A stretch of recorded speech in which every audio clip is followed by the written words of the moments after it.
નમસ્કાર, ખૂબ સ્વાગત છે આપનું વીટીવી ન્યૂઝના રાઉન્ડ ધ ટેબલ કાર્યક્રમમાં. હું છું આપની સાથે રાધા અને આજે આપને બે વ્યક્તિ વિશેષની સાથે અમે મુલાકાત કરાવીશું.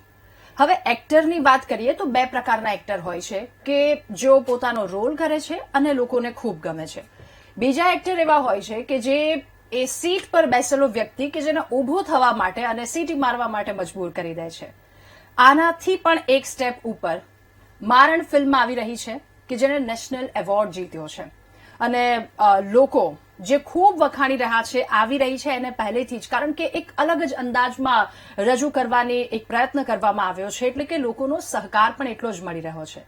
તો એ નેશનલ વિનિંગ ફિલ્મ છે, એના સાચા હકદાર આજે આપણી સાથે જોડાયા છે.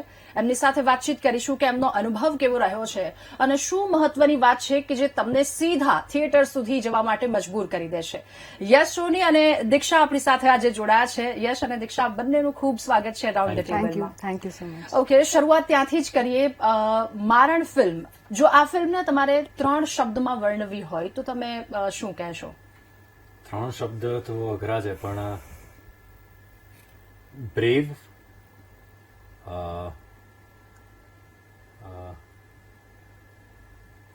બ્રેવ અટેમ્પ્ટ, કરેજિયસ અને સિનેમેટિક. ઓકે, અત્યાર સુધીથી કંઈક અલગ અંદાજમાં ગુજરાતી લોકોને આ ફિલ્મ જોવા મળી રહી છે, તો તમારું શું કહેવું છે આ ફિલ્મને લઈને અને દર્શક મિત્રોને શું આપ ખાસ આ ફિલ્મને લઈને કંઈક અલગ આવી રહ્યું છે એ વાતને લઈને કહેશો? જનરલી લોકો પૂછતા હોય છે કે ક્યારે મલયાલમ ફિલ્મમાં જેવું બને છે એ આપણા ત્યાં ક્યારે બનશે, એવા સબ્જેક્ટ્સ ક્યારે એક્સપ્લોર થશે.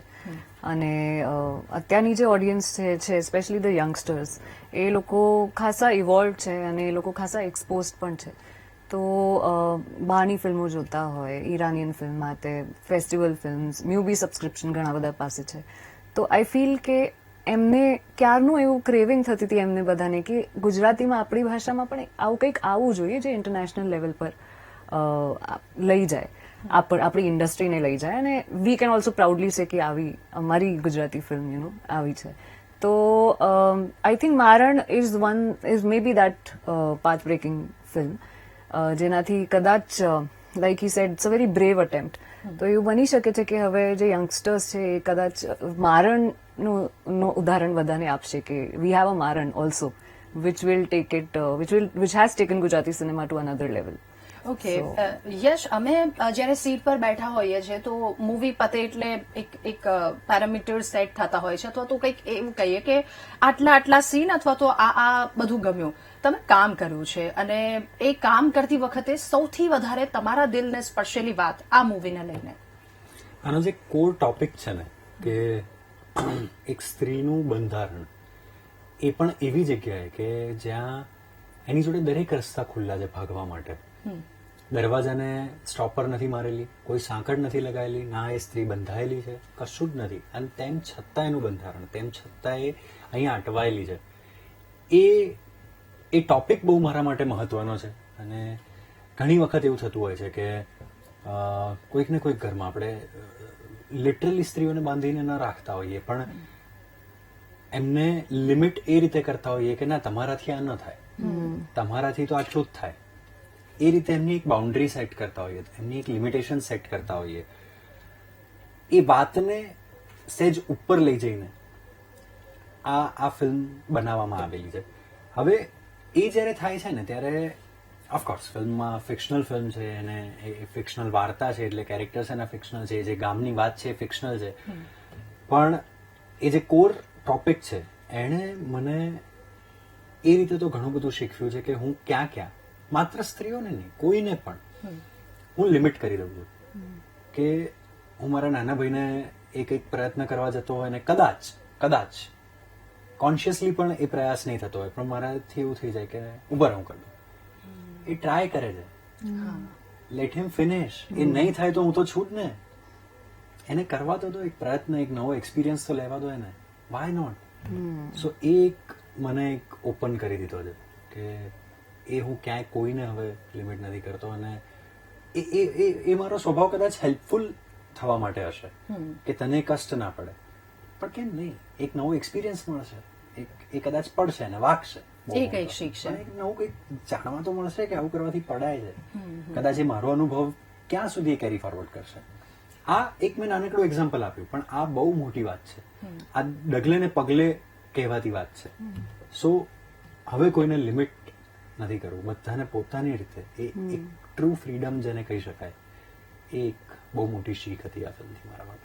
ઓકે, એટલે દીક્ષા, અત્યારે જેવી રીતે કહ્યું, અને આ શબ્દો પરથી એક અંદાજો લગાવી શકાય કે પિતૃસત્તાક માનસિકતા જેણે આપણને કેટલા બાંધી દીધા છે. એક સમય હતો જ્યારે ગાર્ગી, અપાલા, લોપામુદ્રા જે રાજ કરતી હતી આ સ્ત્રીઓ, અને ત્યાર પછી કે સમાજને એવું જોઈએ છે કે ઘરની 4 દિવાલ વચ્ચે રહો, ચૂલા અને ફૂંકણી પૂરતા તમે લોકો સીમિત રહો, અને આમાંથી બહાર કાઢવા માટે જે પ્રયત્ન કરવામાં આવ્યો છે, અદ્ભુત પ્રયત્ન છે. પણ આજના સમયમાં પણ શું ક્યાંય એવું ફીલ થાય છે કે હજુ આપણે એ માનસિકતા અથવા તો એમાંથી બહાર નીકળવા માટે વર્ષોના વર્ષો વીતી જશે? નહીં, એટલો ટાઈમ કદાચ નહીં લાગે. જો આ વિચાર જ ખોટો છે. આઈ ફીલ કે આ જ્યારે જેન્ડર આવે ને મગજમાં, ત્યારથી જ પ્રોબ્લેમ શરૂ થાય. જો હું મારી જાતને એઝ અ હ્યુમન બિંગ જોવાનું સ્ટાર્ટ કરું ને, કે હું એઝ અ હ્યુમન બિંગ મારે ફ્રી રહેવું છે, શું કરવું છે મારે, શું કરી શકું છું હું, એન્ડ એવી રીતે જ્યારે હું પોતાની જાતને પરસીવ કરું ત્યારે જેન્ડર ઓટોમેટિકલી જતું રહે, ત્યારે બધી ઇન્હિબિશન્સ જતી રહે. જેન્ડર સાથે જે રોલ્સ મેં અપનાવ્યા છે એ બધું જ જતું રહે છે. તો આઈ થિંક સ્ટાર્ટ જ ત્યાંથી કરવાનું કે આઈ એમ અ હ્યુમન બિંગ. આમાં વાર લાગે, કારણ કે we are accustomed, we are used to thinking like in a certain way because we belong from a patriarchal society and એ બ્લડમાં છે, એટલે બહુ ડિફિકલ્ટ છે.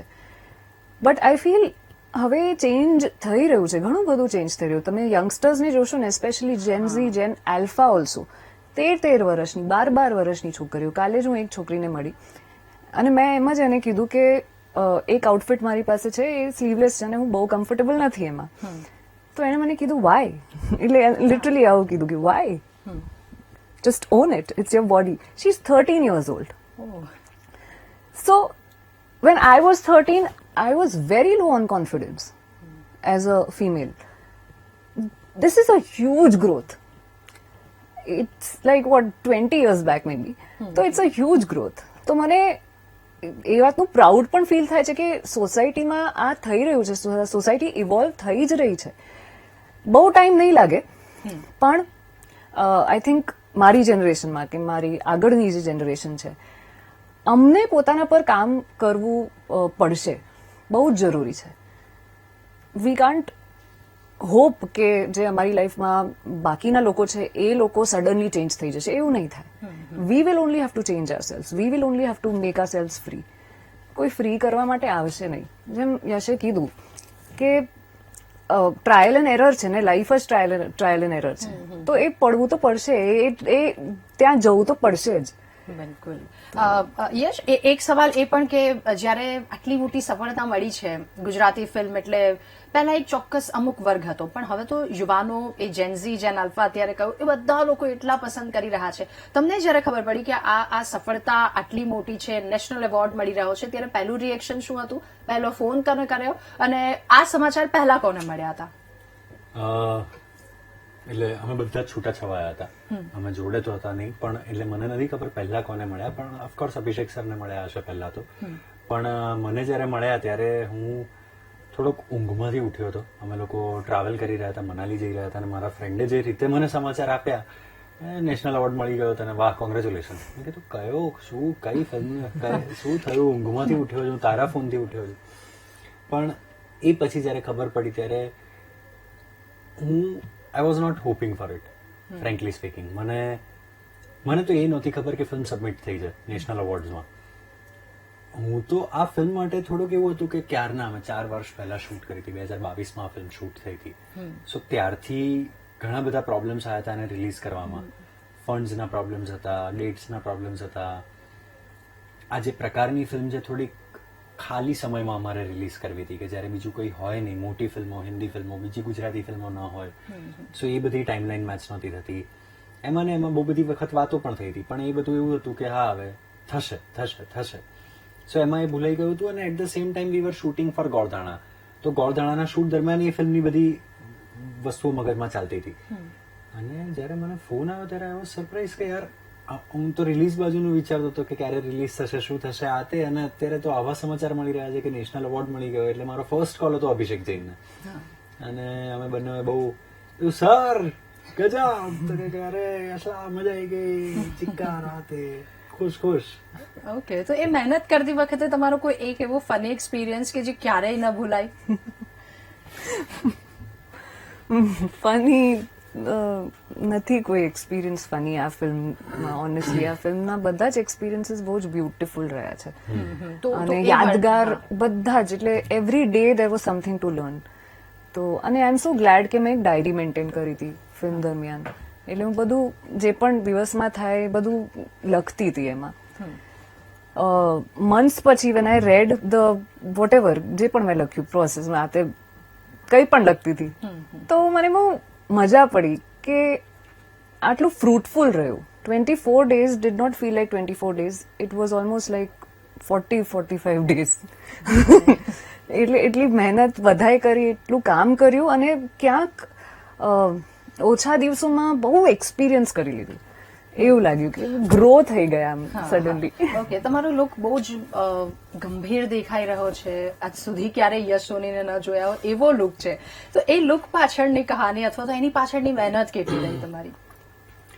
અમારા મેકઅપમેન હેતુલ તપોધનને ક્રેડિટ આપીશ, કારણ કે આ જે પ્રકારની સ્ક્રિપ્ટ હતી, સો એની વાતમાં એવું છે કે બિરવાનું કેરેક્ટરને, એટલે દીક્ષા જે કેરેક્ટર કરે છે એનું નામ બિરવા છે, અને બિરવાના કેરેક્ટરને રતને, જે મારા કેરેક્ટરનું નામ છે, રતને કિડનેપ કરીને રાખેલી છે. કિડનેપ તો નહીં, પણ એને કેપ્ટિવેટેડ રાખી છે. અને એ કેપ્ટિવેશનમાં પછી જે આગળ વાત એ બંનેની વધે છે એ ફિલ્મની વાત છે. એમાં બીજા બધા પણ ઘણા બધા કેરેક્ટર્સ છે અને સમાજને બહુ સરસ રીતે આવરી લેવામાં આવ્યો છે. પણ મારું જે કેરેક્ટર છે, હું તમને નામથી એક્સપ્લેનેશન આપું કે મારણ જે નામ છે, મારણનો અર્થ જે આપણો થાય છે કે સિંહના શિકાર માટે કે એના ભોજન માટે કરેલી સગવડ. સો એમાં 3 પાર્ટી ઇન્વોલ્વ થાય છે. એક જે પ્રેડિટર છે, એક જે શિકાર છે, એક શિકારી, એક શિકાર, અને એની જેણે વ્યવસ્થા કરી છે એ. સો મારું કેરેક્ટર એ શિકારનું છે, બિરવાનું કેરેક્ટર એ શિકારીનું છે મારું કેરેક્ટર, બિરવાનું કેરેક્ટર છે જે શિકાર છે, અને જેણે એની વ્યવસ્થા કરી છે એ છે આપણો સમાજ. સો આ જે કેરેક્ટર છે એ પ્રેડિટર છે. એ શિકાર કરવા આવી રહ્યો છે, જેનાથી બધાને ડર લાગે છે, ત્યાં એની નજીક કોઈને જવું નથી. હવે આ પ્રકારની એક મેન્ટાલિટી વાળું પાત્ર છે રતન, કે જેની નજીક કોઈને જવું નથી, જેના જેવું કોઈને થવું નથી સમાજ પ્રત્યે. પણ સમાજ એના જ માટે એક શિકારની વ્યવસ્થા કરે છે કે જેથી એ દૂર રહે, જેથી આપણા તરફ ન આવે. સો આ મેન્ટાલિટીને બહાર કાઢવા માટે એવું વિચારતા હતા કે આનો લુક એવો હોય કે જે આ છે તો માણસ જ, આ કઈ માઇથોલોજીનો રાક્ષસ તો છે નહીં કે આપણે એને ઓલું એ આપીએ, શિંગ આપીએ કે પછી એને મોટી આમ કંઈક માણસાઈની બહારનું જઈને કંઈક એક એલિમેન્ટ આપીએ, એવું તો છે નહીં. આ છે માણસ જ, દાનવના સ્વરૂપે.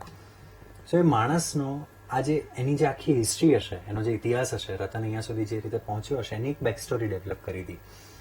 સો એ જે મારી બેક સ્ટોરી હતી એમના પ્રમાણે અને અમુક એક્ટિવિટીઝ હતી, જેમ કે હું ઈચ્છતો હતો કે જે બીડી પીવે છે ને, બીડીથી જે દાંત ખંજવાળતો હોય કે દાંતમાંથી કંઈક ક્લીન કરતો હોય એને બીડીના ખૂણાથી, સો એના લીધે દાંતને કાળા કરેલા છે. એ વચ્ચે જ્યાં બીડી અડતી હોય છે, એ તમાકુ વાળા થયેલા કાળા નથી, એ તમાકુ નથી ખાતો, પણ એ બીડીથી જે ઘસવાથી એ જે એનું તમાકુ, એ જે ટીમરૂના પાનથી જે દાંત બગડતા હશે એ રાખેલું છે. એ બહાર તડકામાં રહે છે, ગામડાના આવા ખુલ્લા મેદાનોમાં, બેરેન લેન્ડમાં છે, તો એ ત્યાં જે ગરમી પડતી હશે એના લીધે જે આ સ્કિનના ફ્રેકલ્સ છે, જે ફાટી ગઈ હશે સ્કિન, અને પછી જે પાછી રૂજાઈ હશે સ્કિન, અને હવે ટેવાઈ ગઈ છે આ તડકા, ગરમી અને આ વાતાવરણથી, તો એ જે ડોટ્સ અને એ જે સ્કિન ફાટેલાનું અહીંયા એક નિશાન છે, એ મારું જ નિશાન છે, મને વાગેલું હતું. આ છેલ્લો દિવસ ટાઈમે મને વાગ્યું હતું. શું વાગ્યું હતું? અમે છેલ્લો દિવસના ટાઈમે શૂટ કરતા હતા અને ફર્સ્ટ ફિલ્મ હતી, એટલી ગંભીરતા હતી નહીં, અને એક સ્વિમિંગ પુલ દેખાયો, અને સ્વિમિંગ એટલે અમને બધાને પાણીમાં સ્વિમ કરવાનો તો બહુ જ શોખ હતો. સો હું ગયો અને એમાં ડાઈવ કરી, પણ ડાઈવ કરીને તમને જે લોકો સ્વિમ કરતા હશે, ડાઈવ કરતા હશે, કે તમે જ્યારે ડાઈવ કરો પછી તમે અંદર જેવા પાણીમાં જાઓ તો તમારે બોડી સ્ટ્રેટ કરવાનું હોય, જેથી તમે આ બાજુ ફ્લો તમને મળે, સ્પીડ આ બાજુ નહીં મળે. હું એ ભૂલી ગયો એટલે ભૂલી ગયો કરતા મારી હાઈટ લાંબી હતી, મારું મેઝરમેન્ટ ખોટું પડ્યું કે હું સીધું કરું એ પહેલા હું જમીન પર અથડાઈ ગયો. તો અહીંયા વાગ્યું જેનાથી આ સ્પ્રેડ થઈ ગયું, ના ફાટી ગયું ચાલુ શૂટમાં. એટલે હું પહેલા તો એ ગભરાયો કે યાર કન્ટિન્યુટી કઈ રીતે બીજા દિવસે મેન્ટેન કરીશ. પછી ત્યારે બી અમારા સેમ મેકઅપ આર્ટિસ્ટ હતા હેતુલ તપોધન, અને એમણે જરા ભર્યું અને એ જ માર્કનો એમણે ફાયદો ઉઠાવીને અહીંયા એણે એક માર્ક આપ્યો કે રતન જે બેકગ્રાઉન્ડમાંથી આવે છે તો એના એવા ઘણા કિસ્સાઓ રહ્યા હશે કે એને મારામારી થઈ હશે આ તે. ઓલ ધ ફિલ્મમાં ક્યાંય એની એક્શન સિક્વન્સીસ નથી, પણ એને જોતા તમને દેખાશે કે આ માણસે જીવનમાં બહુ મારામારી કરી હશે, બહુ બબાલોનો ભાગ રહ્યો હશે આ વ્યક્તિ. સો એક માર્ક આપ્યો. એની આંખો એક એનિમલ ઇન્સ્ટિંક્ટ એનામાંથી આપતી હતી. એક એવો પાત્ર છે કે જેનું તમે વિચારી ના શકો કે આ શું વિચારી રહ્યો છે, કે આ શું કરશે હવે, અથવા તમારા મગજમાં જે પણ આવ્યું એનાથી સાવ કંઈક વિરોધાભાસ એની એક્શનમાં ઉભો થાય. સો એના લીધે એની આંખો બહુ અનપ્રેડિક્ટેબલ રાખવી હતી, અને એના માટે એક કેરેક્ટર ડેવલપ કરતી વખતે એક સ્પિરિટ એનિમલ તમે વિચારતા હો. સો આ સ્પિરિટ એનિમલ પ્રમાણે એક સ્નેકની એક પ્રજાતિ હતી. સો એની આંખોનો લુક એ પ્રમાણેના લેન્સીસ. સો બહુ ડિટેલ્ડ વર્ક ગયું હતું આ લુક અચીવ કરવા માટે. પણ જયારે લુક અચીવ થયો ત્યારે મને એઝ એન એક્ટર પણ એ મજા આવતી હતી કે ઘણી બધી વસ્તુઓ મારા માટે એ રીતે સહેલી થઈ જાય છે કે મારો લુક અમુક વસ્તુઓ કહી દે છે. સો મારે એના માટે એક્સપ્રેસ કરવા માટે મારે આ મસલ્સ વાપરવાની જરૂર નથી. મારો લુક આ કહી રહ્યો છે તો હવે ખાલી મારે આ જ જગ્યાએ મારી આંખ ઊંચી કરવાની આવે છે, તો હવે જયારે હું એ કરીશ એની ઇમ્પેક્ટ વધી જશે. કારણ કે ત્યાં સુધી હું સ્ટેટિક હતો. સો એ બહુ મહેનત. થેન્ક યુ હેતુલભાઈ. રાઉન્ડ ધ ટેબલમાં હાલ રોકાઈએ એક બ્રેક માટે. બેક ચર્ચા આગળ વધારીશું. એટલે એક સીટની સામે અથવા તો પડદાની સામે અમે લોકો બેઠા હોય તો બહુ જ ઇઝી હોય કહી દેવું કે ના આટલી મજા ના આવી, પણ કેટલું ધ્યાન રાખવું પડે છે. એક નાનકડા છિદ્ર અથવા તો એ નાનકડા નિશાન પર આટલું બધું ધ્યાન રાખો છો. સલામ છે તમને લોકોને. દીક્ષા, હવે થોડુંક આગળ વધીએ. જ્યારે તમે બંને સ્ક્રીન પર હો એટલે અમારા દર્શક મિત્રો કે જેમને તમારા ડાયલોગ્સ તો સાંભળવા જ હોય છે, તમારી ફેવરેટ મૂવી અથવા તો હું જો કોઈ કહું એમાંથી જો તમારે કોઈ પણ એક ડાયલોગ તમે કહી શકો તો તમે કરસનદાસ નો પણ કહી શકો છો. મને હા હું કહીશ, પણ એટલે હા એ પ્રેમ છે બધાનું.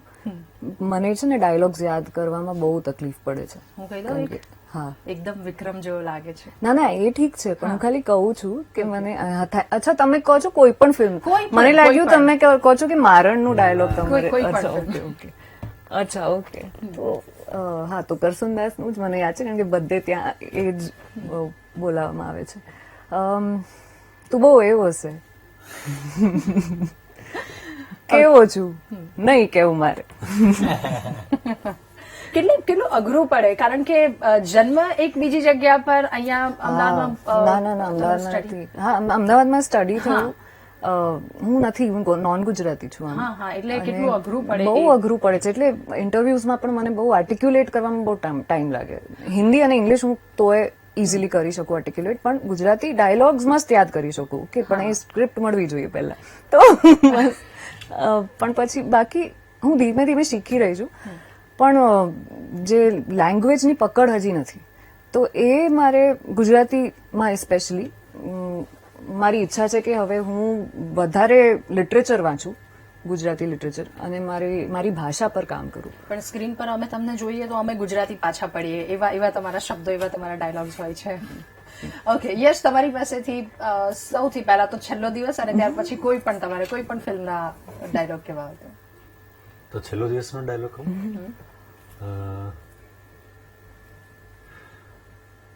અમારા લાઈફની સૌથી મોટી ભૂલ કે મેં એના માટે કોફી મંગાવી. ઓકે. હવે મારણ માટે તમારા તરફથી અમારા દર્શક મિત્રોને કોઈ એક મેસેજ.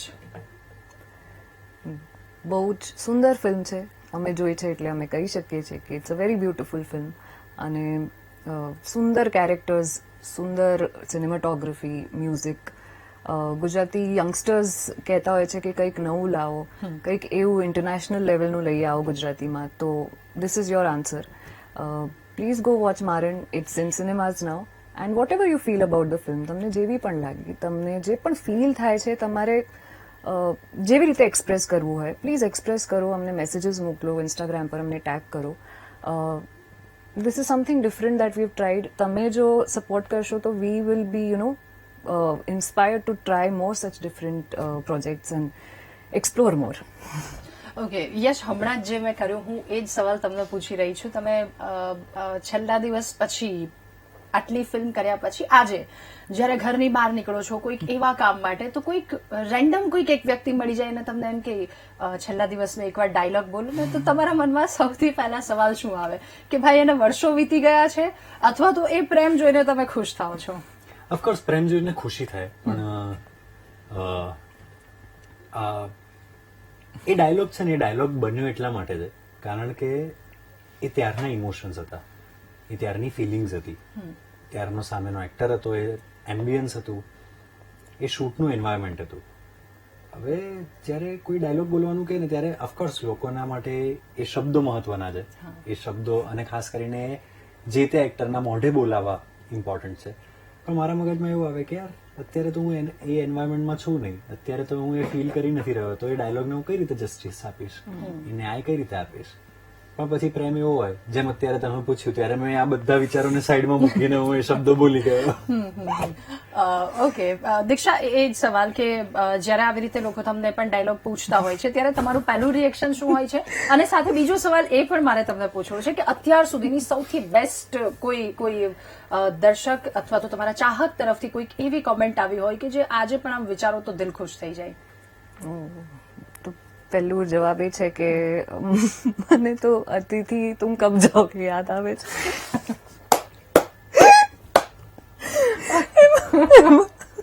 એમાં પરેશ રાવલ પેલા ને હેરાન કરી દે છે, કિતને આદમી છે કિતને. મને એ જ લાગતું હોય છે કે કેવા લાઈક કંટાળી જતા હોય છે નહીં લોકો, લાઈક એ માણસ કેવું કંટાળી ગયો હતો કે અરે બસ અભી બોલા ના મેને તીન થે મસ્ત બનાવ્યું છે. તો મારા માટે this is very humorous honestly. મજા પણ આવે છે કે લોકોને આટલું ગમ્યું કેરેક્ટર, કે હજી મને જયા જયા કરીને બોલાવે છે લોકો. તો Jaya has been the most popular character of mine till now. But હસવું એ આવે છે કે અરે આટલા વર્ષ થઈ ગયા, અને આ લોકો છે કે પછી શ્રુહદ છે અમારી જોડે જેને લાલો કરી, એટલે ફિક્સેટ થઈ ગયા છો તમે, એ જ ઇમેજ ક્રિએટ થઈ ગઈ છે તમારી. હવે તમે કઈ રીતે બહાર આવશો એ ઇમેજમાંથી? એટલે આ વસ્તુને કઈ રીતે લેવું એ મને હજી સુધી નથી ખબર. એટલે હું હ્યુમરમાં જ લઉં છું, હું એન્જોય જ કરું છું કે આ પ્રેમ છે એમનો. બાકી હું વધારે વિચારતી નથી કે આ લોકોએ મારી આ ફિલ્મ નથી જોઈ, આમાં મેં કેટલું મસ્ત કર્યું, આ કેમ યાદ નથી, આજ કેમ યાદ છે, એવું બધું હું નથી વિચારતી. ઓકે. અને કોઈ ચાહકનો સૌથી વધારે પ્રેમ તમને મળ્યો હોય? હા, તો મને જ્યારે પણ લોકો મને એવું કહે છે ને કે તમારી પોએમ સાંભળી એ બહુ ગમી, એવી કોઈ વાત જે કાં તો તમારા પોઈન્ટ્સ ઓફ વ્યૂ ગમે છે, કે when they like me more than me as an actor, ત્યારે મને બહુ ગમે છે કે okay you like the person I am. તો I think that is always very interesting. અને રિસેન્ટલી એવું થયું છે કે ઘણી બધી છોકરીઓ, અને સ્પેશિયલી જયારે છોકરીઓ મને મેસેજ કરતી હોય છે કે I really like you didi, I want to be like you, ત્યારે મને એવું થાય છે કે oh my god, I was at this age. અને ત્યારે હું આજે દેવકીને મળી હતી પહેલી વાર, અને મેં એમને એવું કીધું હતું કે I really like you, want to be like you. તો એવું કોઈ મને કહે છે અત્યારે, તો I just feel very overwhelmed કે wow, if I can inspire somebody or give them strength, nothing like it. Okay, એ જ સેમ સવાલ મારે આપને પણ પૂછવો છે. કોઈ ચાહક કે જેણે અત્યાર સુધીનું બેસ્ટ મેમરી તમને આપી હોય? બધા જ યાર આમ તો બહુ સ્પેશિયલ છે, એટલે કોઈ એક યાદ કરવું અઘરું પડે છે. હા, ઓકે. લોકોનો પ્રેમ જ એટલો મળે છે કે એમાંથી એકાદું ઉચકવું ખૂબ અઘરું થઈ જાય. ઓકે, દરેક મોમેન્ટ બહુ સ્પેશિયલ હોય છે. ઓકે. મારણના સેટ પર જ્યારે સામાન્ય રીતે આવું હોય કે તમે કોઈક એક કેરેક્ટર, કારણ કે જે મૂવી અમે જોઈ રહ્યા છીએ જેટલું ગંભીર દેખાઈ રહ્યું છે અથવા તો જે મેસેજ આપવાનો પ્રયત્ન કરવામાં આવી રહ્યો છે, બહાર તમે અત્યારે વાત કરી કે એ ઝોનમાં નથી હોતા, અને આપણે ત્યાં પહોંચીએ છીએ તો આપણે એ ઝોનમાં પૂરેપૂરા ઇન્વોલ્વ થઈ જઈએ છીએ. એમાંથી બહાર નીકળવું કેટલું અઘરું પડે છે ને એમાં એ પાત્રમાં ઢળવું કેટલું અઘરું પડે છે? એટલે અઘરું કરતા આ તો અમારું પ્રોફેશન છે, આ અમારું પેશન છે કે અમને બહુ ગમે છે આ પ્રોસેસ. અને એટલે ઓફકોર્સ મારણ જેવા કેરેક્ટર માટે તમારી તૈયારીઓ અલગ પ્રકારે જોઈએ, અલગ લેવલે જોઈએ, અલગ એનો સમય થોડોક, આમ તો જેટલો સમય મળે કોઈ પણ કેરેક્ટર માટે એ ઓછો જ હોય છે. પણ પહેલા તો આમાં ઇન્ટરેસ્ટિંગ પ્રોસેસ એ હતી કે પહેલા તો આ દુનિયા સમજવી પડે કે આ દુનિયા છે શું. અમે ઓડિયન્સને જ્યારે ફિલ્મ બનાવીને અમે થિયેટરમાં બોલાવીએ ને ત્યારે અમારા સીન્સ, અમારા ડાયલોગ્સ, અમારા કેરેક્ટર્સ એ બધું એ રીતે ગોઠવાયેલું હોય કે એ લોકોને શરૂઆતમાં પહેલા સરસ રીતે એમને ધ્યાન ન પડે પણ તેમ છતાં એ દુનિયા સમજાઈ જાય, એ દુનિયાના પાત્રો સમજાઈ જાય, એ પાત્રો કેવી રીતે બિહેવ કરે છે એમને ધીરે ધીરે સમજાઈ જાય. ભલે એ લોકો મજા કરતા કરતા ફિલ્મ જોતા હોય પણ અમારી વાતો થકી, અમારી સિક્વન્સીસ થકી આ બધું સમજાઈ જાય. અને બધું જ સમજાયું ત્યારે એક કોન્ફ્લિક્ટ આવી જાય. સો ત્યારે જઈને એ કોન્ફ્લિક્ટ એમના માટે મોટો થાય કે અચ્છા હું આને પણ ઓળખું છું, આને પણ ઓળખું છું, હું આ દુનિયાને પણ ઓળખું છું, અને હવે આ લોકોની સાથે આવું થયું છે તો હવે શું થશે, હવે આ લોકો કઈ રીતે બિહેવ કરશે. સો આ એક અમારો ગ્રાફ હોય છે, આ એક અમારી ટેકનિક હોય છે કે આ રીતે. પણ જ્યારે એઝ એન એક્ટર કે કોઈ પણ એચઓડી તરીકે તમે ફિલ્મ જોઈન કરતા હો ત્યારે આ બધી ટ્રીટમેન્ટ તમને નથી મળતી. એ ટ્રીટમેન્ટ તો તમારે ઓડિયન્સને આપવાની છે. સો તમારે વર્લ્ડ સમજવા માટે તમારું રિસર્ચ જોઈશે, તમારે રિયલ લાઈફ રિસર્ચ જોઈશે, તમારે રિયલ લાઈફ ઇન્સિડન્ટ્સ ટેલી કરવા પડશે, તમારે રિયલ લાઈફ આર્ટિકલ્સ વાંચવા પડશે કે દુનિયામાં આવા જગતમાં થયું છે શું શું. તો એ બધું સમજીને આપણે એને નેરો ડાઉન કરીએ. આપણે નેરો ડાઉન કરીને આપણા આ પાત્રને કેટલી વસ્તુઓની એમાંથી જરૂર છે. અને એવું બી નથી કે અચ્છા મને આ 5 ઇન્સિડન્ટ મળે, આ 5 ઇન્સિડન્ટમાં આ લોકોએ આવું કરેલું પણ આ ચોથા માણસે જે કરેલું ને બહુ સરસ હતું તે મારું પાત્ર. એવું નથી. આ 5 ઇન્સિડન્ટની પાછળની સાયકોલોજી શું હતી, એ સાયકોલોજી કેમ આવી હતી, આવું કર્યું, કોઈનું મર્ડર કરી નાખ્યું તો એ કેમ મર્ડર કર્યું. તો એકનું રીઝન એવું છે કે મારી પ્રોપર્ટીમાં એને ભાગ પડાવી દીધેલો એટલે મને ગુસ્સો આવી ગયો તો મેં મર્ડર કરી નાખ્યું. ને એકનું રીઝન એવું છે કે બસ મારી જોડે ચક્કુ પડ્યું તો મેં કોઈનામાં ઘુસાડી દીધું. રાઈટ. સો આ બધાની એક સાયકોલોજી છે. એ સાયકોલોજી સમજીને આ જે સ્ક્રિપ્ટ લખાયેલી છે એ કેરેક્ટર પ્રમાણે સાયકોલોજી કઈ પરફેક્ટ સેટ થાય છે. સો આ બધું સમજીને તમે તમારા કેરેક્ટરની સાયકોલોજી સમજો અને પછી એની આગળ વધો. So it's a long process. એ બહુ કલેક્ટિવ પ્રોસેસ છે. કદાચ દીક્ષા કે શુહદ કે અભિષેક સર જો મારી સાથે ના હોત તો કદાચ આ વસ્તુ પાર ના પડી હોત. અમારા એક્ટિંગ કોચ હતા પ્રતિક રાઠોડ, જો એ કદાચ અમારી સાથે ના હોત તો આ વસ્તુ પાર ના પડી હોત. એ બહુ કલેક્ટિવ પ્રોસેસ છે. મને બધાની જ જરૂર છે મારા કેરેક્ટરને ડેવલપ કરવા માટે.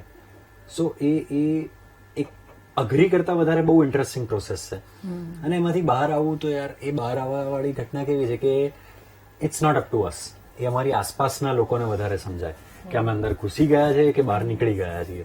કારણ કે અમને તો એવું લાગતું, મને ખબર છે કે હું યશ છું, મને ખબર છે મારા મા બાપ છે, મારું આ ઘર છે. હું ત્યાંથી જયારે સેટ પરથી ગાડી લઈને પાછો ઘરે જતો હોઈશ તો હું કઈ રસ્તો, હું પાછો મારા સેટ પર નથી પહોંચી જવાનો. સો મને ખબર છે. પણ એ મેન્ટલી કોઈ અસર થાય છે તો એ મારા કરતા વધારે નોટિસ કરશે બહારના લોકો, મારી નજીકના લોકો કે યશ અત્યારે સેટ તારું બિહેવિયર આ રીતે બદલાયું છે, કે દીક્ષા તું હમણાંથી આવું બહુ વધારે પડતી સબમિસિવ થઈ ગઈ છે કે જે કંઈ પણ. સો એ અમને ના ખબર પડે.